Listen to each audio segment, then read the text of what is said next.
kailangang humarap ni dating Pangulong Rodrigo Duterte sa International Criminal Court kaugnay sa tokhang. No, sir, Alvin. Why? Pag ako, hingi ako ng konting extension. Ang sabi ng Pangulo, pag lumaban, patayin. Tama naman. Now, inutos ba ng Pangulo na kahit hindi lumaban, patayin? Bigyan po kayo ng simple example. Kian de los Santos sa Caloocan. Buhay, pinatay, ang pulis, kinasuhan, na-dismiss, nakulong. Si President Duterte hindi nakaalam. Jimboy nang nabutas, pinatay ng mga pulis, kinasuhan, na-dismiss, nakulong ang mga pulis. Ibig sabihin, ako bilang pulis, katulad ng nabanggit ko po, hindi ako malapit sa Duterte. Walang ganung utos. So, anong dapat? Hindi dapat natin i-invite ang ICC. Kumbaga, yung problema natin kaya pa eh. Dapat panagutin ang pulis kung nagkasala sila. I think one more, kayang isa. Huwag tayong umasa sa iba. Okay. Insulto kasi sa atin kung tayo ay tatawag pa ng iba.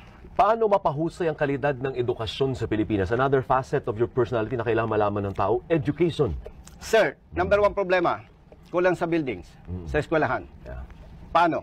Yung aking pamangkin nga, bata pa lang, alas 4 ng madaling araw gumigising, alas 5 alis na ng bahay para pumasok sa eskwela. Kasi nagsishare ng room. Yes. So nasasakripisyo yung mga bata. At saka kalidad ng edukasyon. Yes, yung kalidad ng edukasyon. Paano ka, Sir Alvin? Kung bata ka, puyat ka, nag-aral ka, gigising ka ng maaga na dapat sana tulog ka pa. Nasasacrifice ang education. And aside from that, mapera tayo. Lumolobo ang ating pera. Pero hindi nagagamit sa tamang pamamaraan. That is corruption. Yan yung dapat nating tingnan. We will give you a chance now to give your final statement, Colonel. Bakit po kayo karapat-dapat na mahalal bilang senador? Sir Alvin, mula nung ako'y sundalo, naging pulis, naging congressman, ako po may prinsipyo, paninindigan at pagmamahal sa bayan. At nananatili po na yun ang gagawin ko at titiyakin ko po na sa bawat issue, higit kong papahalagaan ang taong bayan, hindi ang aking kasama o ang sinuman. Isang halimbawa na po nito, itong impeachment issue. Yun lang. Hindi mo ubusin. May 50 seconds ka May pa 50 na seconds gusto pa. sabihin sa ating mga kababayan. Sa ating mga kababayan na sumusuporta at nagtitiwala po sa akin, ihatid po ninyo ako sa Senado. At kung kayo naman ay nabudol-budol ko, simple lang. Paano nabudol-budol? Parang negative yung salitang yun. Hindi, ibig sabihin, marami ng kumakandidato, nanloloko, nambobola.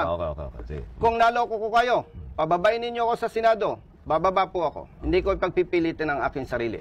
Tatandaan po ninyo, hanggang huling buhay ng paninilbihan ko sa taong bayan, paninindigan ko ang aking prinsipyo, paninindigan at pagmamahal po sa inyo. Walang kasinungalingan, walang pambobola. Totoo lamang po. Subok ko na ang aking sarili.